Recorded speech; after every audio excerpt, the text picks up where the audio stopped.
나훈아라고 하는 가수가 부른 테스형이란 노래가 많은 사람들이 인기를 끌고 있다는 이야기를 들었습니다. 테스형이 누군가 했더니 소크라테스더라고요. 아주 기막힌 조합이라고 생각했어요. 원래 이 트롯은 그냥 이렇게 술 한잔하고 노래방에서 막 이렇게 춤추면서 이렇게 부른 노래인데 가사는 너무 진지한 거예요. 소크라테스라고 하는 그 유명한 철학자를 불러들여서 질문을 던지는 겁니다.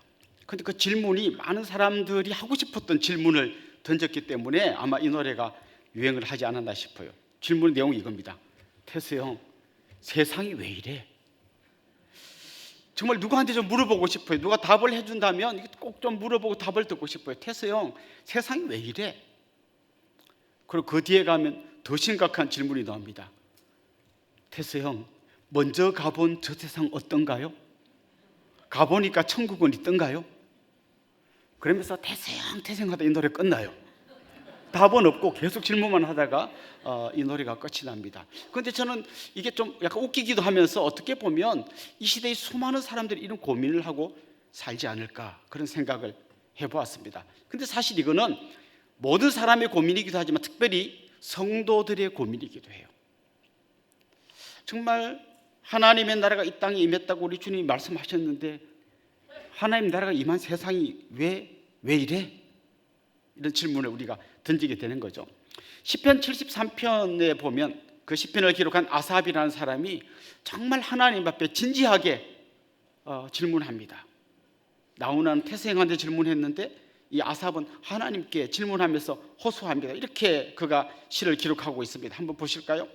하나님이 참으로 이스라엘 중 마음이 정결한 자에게 선을 행하시나 나는 거의 넘어질 뻔하였고 걸음이 미끄러질 뻔하였으니 이는 내가 악인의 형통함을 보고 오만한 자를 질투하였음이로다. 그들은 죽을 때에도 고통이 없고 그 힘이 강건하며 사람들이 당하는 고난이 그들에게는 없고 사람들이 당하는 재앙도 그들에게는 없나니 그러므로 교만이 그들의 목걸이요 강포가 그들의 옷이며 살찜으로 그들의 눈이 솟아나며 그들의 소득은 마음의 소원보다 많으며 그들은 능욕하며 악하게 말하며 높은 데서 거만하게 말하며 그들의 입은 하늘에 두고 그들의 혀는 땅에 두루 다니도다.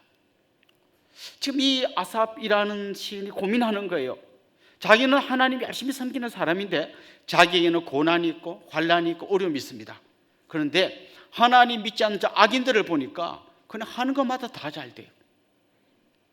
그래 너무 평안하게 잘 살아. 이 정도 꿈을 꾸는데 몇 배로 또 꿈을 이루어요. 저러다 죽을 때는 힘들게 죽겠지. 죽을 때도 너무 평안하게 죽어. 이게 뭐지? 하나님 앞에 가서 호소하면서 물어보는 겁니다. 우리가 몇 주 전에 살펴보았습니다마는 세례 요한도 이런 질문을 가지고 있었습니다. 그가 전했던 그 설교의 내용 보면 이런 겁니다. 하나님 나라가 가까웠다. 도끼가 나무 뿌리에 놓여 있다. 회개하지 않으면 다 찍혀서 불에 던질 거다. 그는 확신하고 있었어요. 예수님이 오셨고 하나님 나라가 임했으니까 악한 자들은 하나님이 다 도끼로 나무 찍듯이 찍어가지고 불에 던질 것이고 의인들은 정말 하나님의 그 영광의 나라에서 살 거라고 그는 기대하고 있고 그렇게 설교했어요. 그런데 여전히 그 악한 로마 사람들이 이스라엘을 통치하고 있고 그 로마에 빌붙어 있는 헤롯 왕이 그 앞에서 딸랑거리면서 분봉왕이 되어가지고 이스라엘을 통치하고 있습니다. 그런데 가만 보니까 헤롯 왕은 자기 제수씨를 취해서 불륜을 저지르고 있는데 그러고도 떵떵거리며 잘 살고 있는 거예요. 그래서 그거 잘못했습니다 했더니 잡아넣어서 감옥에 갇혀 있습니다.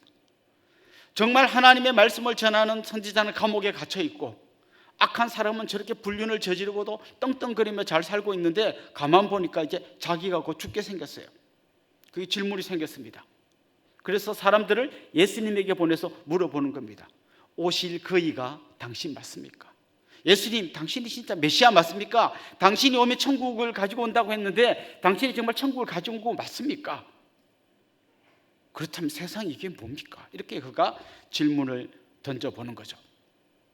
아마 마태복음을 처음 받아들었을 첫 번째 독자들도 비슷한 고민을 했을 것 같아요. 예수님이 천국이 임했다고 했는데 여전히 로마가 통치하고 있습니다. 그들은 유대인의 핍박과 로마의 압제하에 끼어가지고 이러지도 저러지도 못하고 있었습니다. 때로는 전 재산을 몰수당하고 집시처럼 떠돌아다니면서 집도 없이 살아야 했습니다. 이게 정말 주님이 우리에게 주려고 한 천국 맞나? 라고 하는 질문을 그들이 갖게 된 거죠. 게다가 정말 믿는 사람들끼리 모여서 우리라도 정말 한 마음으로 기도해보자 했는데 보니까 교회 안에 이단이 막 스물스물 기어들어오는 거예요. 그리고 거기서 막 온갖 나쁜 짓 하는 사람들이 교회 안에 막 섞여 있는 거예요. 고린도전서에 보면 자기 계모와 통과하는 사람이 교회 안에 등장합니다. 이게 뭡니까?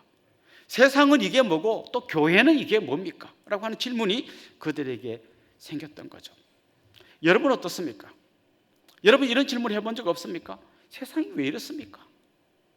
뭐가 악을 행하는 사람은 그냥 다 어깨 펴고 얼굴 아주 철판 깔고 반질반질하게 잘 살고 있는데 정말 좀 착한 사람들은 여기저기서 고통 겪는 모습 우리가 많이 보지 않았습니까? 교회는 어떻습니까? 교회 안에 수많은 이단들이 들어오고 있습니다. 그리고 밖에 나가서 들어보면 교회 다니는 우리 회사의 어떤 놈이 제일 못됐어, 제일 삔질거리고 제일 말도 험하게 하고 뭔가 갑질하는 데는 앞장서고 그런 얘기 들어보지 않았습니까? 그럴 때 우리도 똑같은 질문을 던집니다. 세상이 왜 이래? 그리고 교회는 또 왜 이래? 이렇게 질문을 던지게 되는 거죠. 오늘 우리는 세 군데 본문을 지금 우리 목사님이 꺼내서 봉독해 주셨는데요, 사실 거기는 두 가지 비유가 들어있습니다. 첫 번째 비유는 가라지 비유입니다. 가라지 비유를 말씀하시고 좀 건너뛰어서 이 말씀이 무슨 뜻인지를 해석해 준 내용이 오늘 본문에 나옵니다. 그리고 또 한 가지 비유가 등장하는데 그거는 그물 안에 들어온 물고기를 끌어내 가지고 어부가 이제 분류하는 겁니다. 좋은 물고기는 그릇에 담고 나쁜 물고기는 버리는 그런 이야기가 나옵니다. 자, 이 두 비유는 사실 비슷합니다. 언젠가는 알곡과 가라지를 가릴 날이 올 거다. 언젠가는 좋은 물고기와 나쁜 물고기를 분류할 날이 올 거다. 좋은 곡식, 좋은 물고기는 잘 보관해서 좋은 곳으로 갈 거고 잘못된 가라지나 이 잘못된 물고기는 다 버려지거나 불타버리게 될 거다라고 하는 어떤 똑같은 메시지를 담고 있어요. 그런데 이 알곡과 가라지 비유를 잘 보면 그 배경이 되는 거는요, 세상이에요. 세상. 그런데 이 물고기 비유를 잘 보면 같은 그물 안에 물고기가 들어와 있는 그 중에서 또 가려냅니다. 그래서 이건 좀 교회 안에 들어온 악함, 그걸 이야기하는 거라고 볼 수 있어요. 그래서 오늘 이 비유는 정확한 질문에 대답하고 있는 겁니다. 세상은 왜 이래? 또 교회는 왜 이래? 라고 하는 질문에 대답하고 있는 거죠. 그리고 아까 테스 형한테 물어보고 싶었던 거, 천국이 있긴 있나? 라고 하는 이 질문이 오늘 이 본문을 껴들고 지나가는 아주 중요한 주제입니다. 자, 지금 사람들이 혼돈스러운 게 이런 거예요. 예수님이 분명히 이렇게 말씀하셨잖아요. 천국이 임했다. 지금이라도 회개하고 하나님의 통치 안으로 들어오는 사람은 천국을 경험하게 될 거다. 이렇게 말씀하셨습니다. 그래서 진짜 많은 사람들이 와서 예수님을 만나고 병도 고치고 정말 사람들에게 비난받고 조롱받던 사람들이 예수님 품 안에 안기는 감격적인 역사가 일어납니다. 마치 탕자가 아버지 집으로 돌아온 것 같은 그 천국 잔치 같은 그런 일들이 예수님 오셨을 그 당시에 막 일어나기 시작합니다. 그렇지만 한편으로는 여전히 핍박이 있고 환난이 있고 또 여전히 악인이 득세하고 교회 안에도 가짜가 들어오고 수많은 문제들이 같이 있습니다. 이걸 어떻게 우리가 이해해야 합니까? 라는 중요한 질문을 우리가 하고 거기에 대한 대답을 얻어야 할 겁니다. 이걸 이해하기 위해서 가장 중요하게 우리가 알아야 될 건 뭔가 하면 천국에는 현재성과 미래성이 있다는 거예요. 천국은 지금 우리가 이미 경험하기 시작해야 되는 것이지만 완전히 경험해야 할 수 있는 것은 미래에 이루어진다는 거예요. 이 둘 중에 한 가지라도 빼버리면 우리의 이 질문에 대한 대답을 얻어낼 수가 없습니다. 늘 우리는 혼돈 가운데 살 수밖에 없습니다. 이걸 잘 설명해 주는 예화가 있습니다. 2차 대전 때 연합군과 독일군이 치열하게 전투를 벌였는데요, 막 서로 밀고 밀리고 막 이렇게 가다가 어느 순간 결정적으로 전세가 연합군 쪽으로 확 기울어지면서 사실상 이 전쟁의 결정타가 된 전투가 있습니다.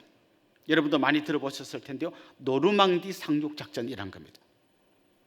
1944년 6월 6일 날 연합군 15만 6천 명이 프랑스, 그러니까 독일군이 점령하고 있는 프랑스의 노르망디 해안에 상륙작전을 감행했습니다. 이거 성공하면 이제 연합군이 완전히 전세를 뒤집는 거예요. 이거 실패하면 이제 연합군에게 소망이 없는 거예요. 15만 6천 명의 대군이 공군, 해군, 공수부대 해가지고 그냥 여러 가지 어려움을 뚫고 노르망디 상륙을 감행했는데요. 결론은 성공했습니다. 연합군이 노르망디 상륙 작전에 성공함으로써 이 전쟁은 이제 결정났습니다. 이제 그 뒤의 전투는 별거 아니에요. 이제 독일군이 막 도망가다가 마지막에 항복하는 걸로 끝납니다. 그러니까 노르망디 상륙 작전은 이 2차 대전의 이 전투의 하나의 분기점이 된 거죠. 이제 연합군이 승리한 게 결정난 게 바로 이 노르망디 상륙 작전입니다. 이 작전 성공함으로써 전세는 이제 결정난 거예요. 그런데 끝나진 않았어요. 그로부터 한 1년 좀 안 되는 그 이후에 독일군이 마지막에 항복 문서에 서명하면서 전쟁이 끝난 거예요. 자, 그러면 이제 어떤 기간이 생기는가 하면 노르망디 상륙 작전에 성공한 그때부터 마지막 항복 문서에 서명한 요 1년 좀 안 되는 이 기간에 어떤 특별함이 있습니다. 이 기간은 어떤 기간인가 하면 이기긴 이겼는데 끝나지 않은 기간이에요. 이미 상륙 작전에 성공함으로써 이 전쟁은 이제 거의 끝난 거랑 마찬가지예요. 그러나 요 기간 동안 아직 독일군의 폐단병이 막 도망다니면서 사람들을 괴롭히고 죽이고 하는 이런 소소한 일이 계속 일어나고 있는 거예요. 그러다가 마지막 항복 문서에 서명하면서 전쟁이 완전히 연합군의 승리로 끝난 거예요. 자, 요 이야기를 왜 하는가 하면 이게 마치 우리 성도들의 천국 생활과 비슷하다는 거예요. 예수님이 이 땅에 오시면서 이미 천국이 임했어요. 천국이 시작된 거예요. 마귀는 이제 예수님의 부활로 치명타를 입고 이제 물러가게 되고 그 사이에 예수님의 말씀이 온 세계에 전파되면서 천국 복음이 막 확장되고 있는 거예요. 그런데 아직 이 전쟁이 끝난 건 아니에요. 언제 끝날까요?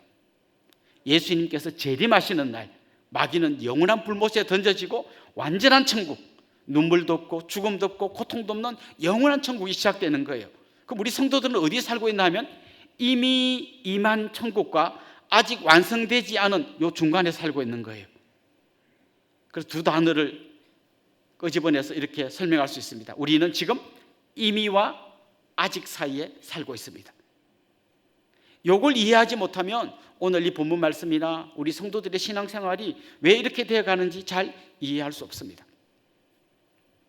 만약에 미래의 천국만을 생각하면 어떻게 될까요? 사실 우리 한국교회 안에는 현재의 천국에는 무관심하고 미래의 천국만 생각하는 분들이 많아요. 예를 들면 이런 거죠. 예수님을 믿으면 나는 구원받는다고 믿습니다. 이걸 어떻게 생각하는가 하면 나는 이제 천국에 들어갈 티켓을 확보했습니다. 나 이제 죽을 때 딱 이거 보여주면 바로 천국 갑니다. 그럼 이 땅을 사는 건 뭐죠? 그냥 버티는 거예요. 천국 가는 그날까지 버티고 살다 보면 이제 주님 부르시면 짠 하고 나는 천국 갈 겁니다. 그런 사람에게 지금 이 땅에서의 삶은 큰 의미가 없어요. 그냥 버티고 사는 거예요. 그리고 믿는 사람이나 안 믿는 사람이 그냥 버티고 살아야 되니까 그냥 일도 하고 때로는 거짓말도 좀 하고 이러면서 이게 사는 거예요. 이게 미래의 천국만을 바라보는 사람의 삶이에요. 반대로 미래의 천국은 생각지 않고 현재의 천국이 임했기 때문에 여기가 지상 낙원이 돼야 된다고 하는 사람의 입장에 생각해 보면 또 이해 안 되는 게 너무 많죠. 왜 이렇게 악한 사람들이 잘 먹고 잘 살고 교회 안에 들어온 이단들이 막 아무 문제 없이 펄펄 날아다니는 것 같은 이런 모습을 보면서 굉장히 혼동이 되는 거죠. 세상이 왜 이래? 교회가 왜 이래? 이런 질문을 던지게 되는 거죠.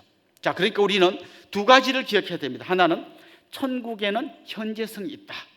또 한 가지는 뭐예요? 천국에는 미래성이 있다. 이 두 가지를 기억해야 되는 겁니다. 자, 먼저 그러면 천국의 현재성에 대해서 한번 살펴보면 좋겠습니다. 자, 예수님께서 오셨어요. 오신 다음에 어떤 일을 하셨는가 가만 보십시오. 천국이 임했다라고 하시면서 어떤 일을 하십니까? 막 병자들을 고쳐주십니다. 여러분, 그 병자들은요, 병 자체가 주는 고통이 있잖아요.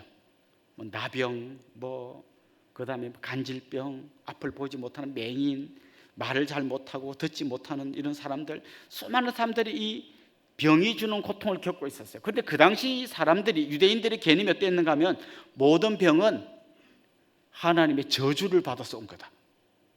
생각하는 거예요. 이 사람이 얼마나 죄를 많이 지었으면 이런 병이 왔을까? 이게 그 당시 사람의 생각이었어요. 그러니까 이 사람들은 병으로 인해서 고통받는 것도 힘든데 사람들이 이 저주받은 놈들 얼마나 우리 모르게 나쁜 짓을 많이 했을까, 이런 사람들의 따가운 눈초리를 받아야 했고요. 웬만한 가정에서는 이 환자를 감당할 수 없으니까 집 밖으로 내몰았어요. 특별히 뭐 나병 환자라든지 전염성 있는 환자들은 집 밖으로, 아예 성 밖으로 내몰아서 그 사람들은 밖에서 굉장히 힘들게 살았어요. 그들은 신체적인 문제, 사회적인 문제, 그리고 경제적인 문제 해결 안 됐습니다. 그러니까 전부 다 웬만하면 거지로 사는 거예요. 자, 이런 사람들이 예수님을 만났습니다. 예수님이 멀리 있는데 그들이 막 찾아가기도 했지만 대부분은 예수님이 가셔서 나병 환자들의 몸에 손을 대어 주시면서 그들의 그 아픔과 눈물을 씻어 주시고 그 병을 고쳐 주셨어요. 그때 나병 환자들이 어떤 반응을 보였을 것 같습니까? 나았네? 오, 신기하다. 이랬을 것 같아요. 아마 막 펑펑 감격의 눈물을 쏟으면서 막 기뻐서 뛰면서 막 어쩔 줄 몰라 했을 거예요. 그야말로 그들은 천국의 기쁨을 누렸을 거예요. 그 당시에 사람들에게 소외되고 밀려났던 사람들, 조롱받고 손가락질 당하던 사람들, 세리, 창녀, 이런 사람들이 예수님 만나서 완전히 새로운 삶을 살게 되었습니다. 예수님이 세리의 집에 들어가서 그들과 함께 식사하고 그 집에서 주무시고 그들의 친구가 되어주셨습니다. 삭개오 같은 사람은 너무 감격했습니다. 오늘 이 집에 구원이 이르렀다는 주님의 말씀을 그는 들었습니다. 그야말로 그는 천국을 경험한 사람입니다. 그래서 기꺼이 주님께 이렇게 말했죠. 주님, 제가 네 것을 토식한 것이 있으면 4배나 갚겠습니다.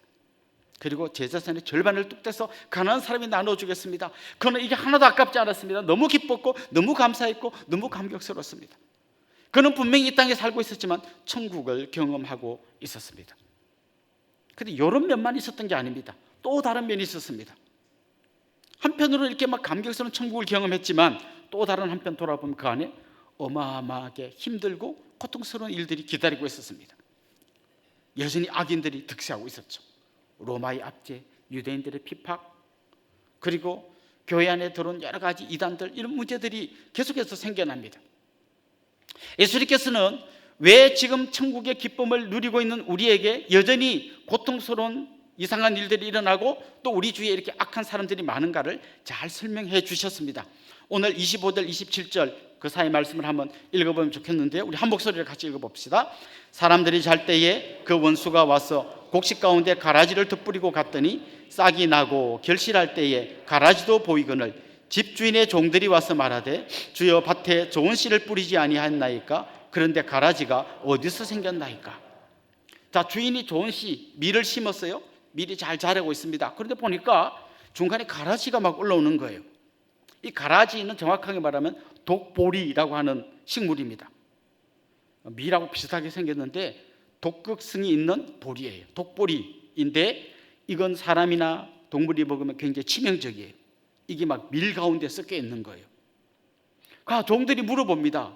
주인께, 주인님 분명히 좋은 씨를 뿌렸잖아요. 근데 가라지가 어디서 생겼습니까? 그때 주인이 대답해 줍니다. 악한 자가 와서 몰래 뿌리고 갔구나. 그러니까 이 가라지는 어디에선가 바람에 날려서 이렇게 흘러 들어와서 이렇게 한두 개 생긴 게 아니라 누군가가 의도적으로 뿌리고 갔다는 거예요. 그 누군가가 누군가 하면 바로 마귀입니다.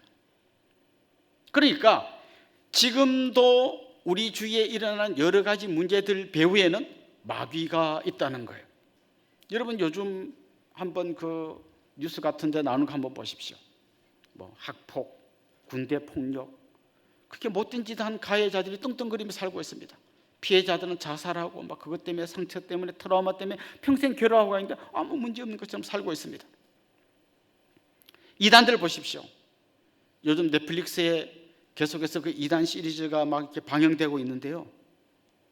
와, 정말 이게 눈 뜨고 볼 수 없을 만큼 너무 참혹한 일들이 많이 일어나고 있는 거예요.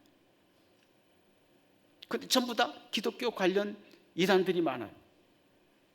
도대체 왜 이런가? 왜 이렇게 교회 안에 이단들이 들어오는가? 한 통계에 보니까 한국 기독교인 인구의 10%가 이단 인구라는 거예요. 그 얼마나 많은 이단들이 지금도 자기들이 맞다고 컨셉이 뻥뻥 치면서 다니는가? 이거 우리가 한번 보아야 합니다. 또 막 이렇게 뉴스 같은 데 보면 있죠. 무슨 식당에 가서 무슨 어떤 여자분들이 막 갑질을 하고 막 소리를 벙벙 지르고 막 했는데 나중에 보니까 그 사람들이 그 중에 한 명이 목사더라. 와, 그때 이제 사람들이 막 또 얼마나 회사에 같은 데 가면 야 봐라, 목사가 이렇게 갑질하고 다닌단다.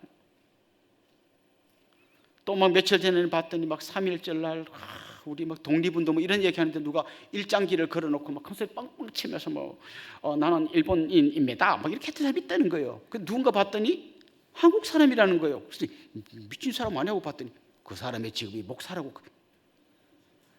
이게 뭐야 이거? 이럴 때 막 우리 안에 막 분노 같은 게 솟구쳐오릅니다. 이게 뭐야 이거?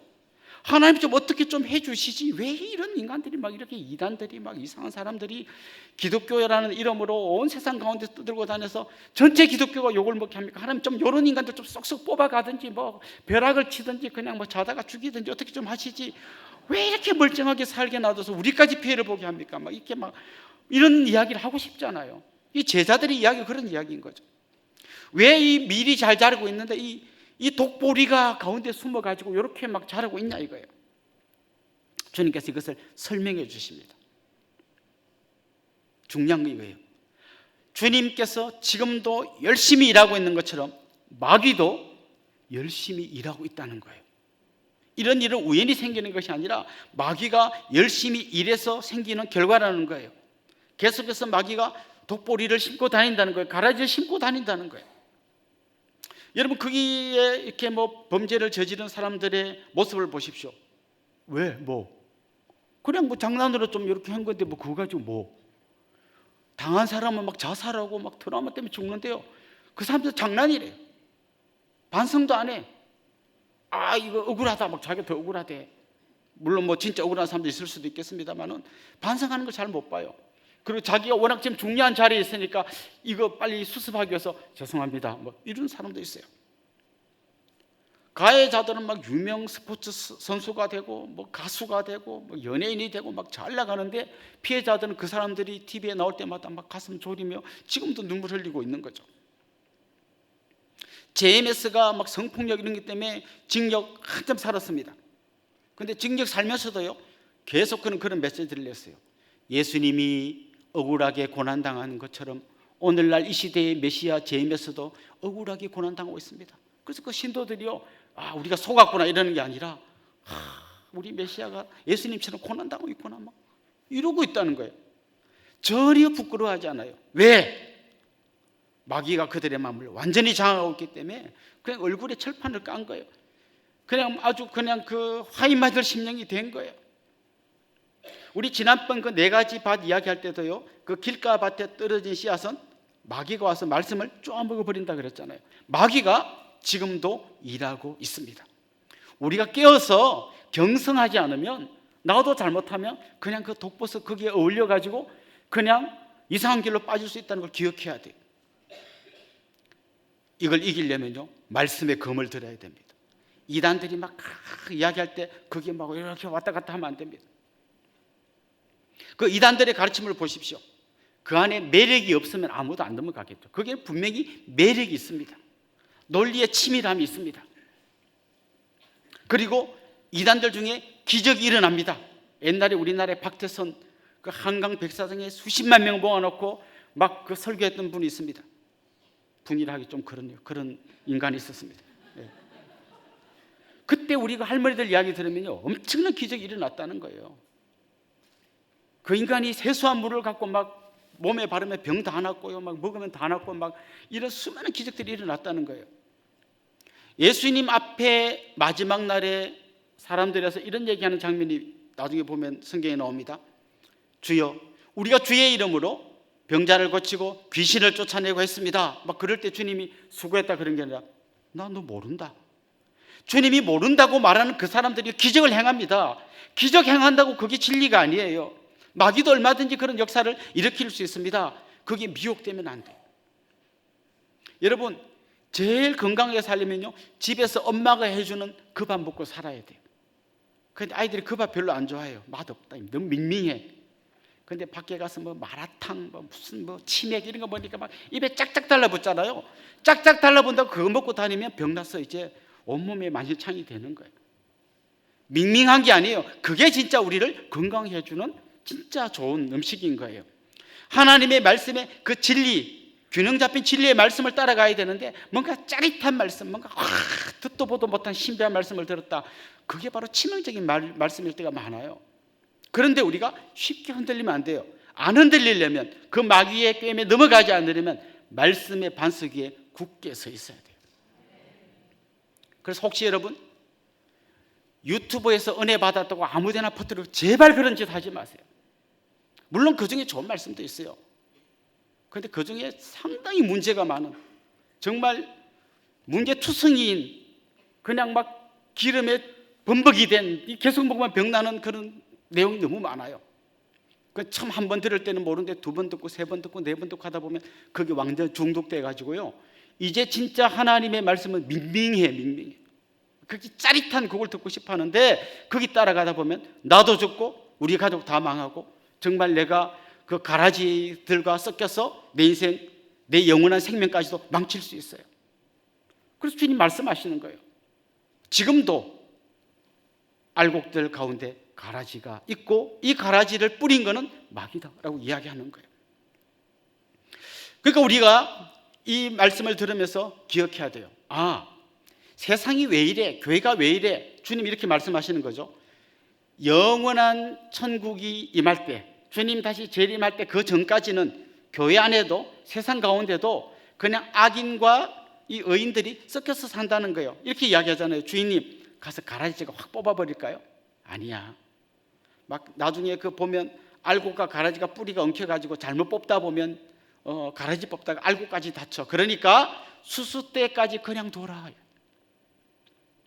이게 하나님 뜻이에요. 주님 다시 재림할 때까지 악한 자들이, 교회 안에 이단들이, 이상한 인간들이 그냥 우리 주위에 섞여 살 수밖에 없어요. 그래서 성도들은 어떻게 해야 되는가?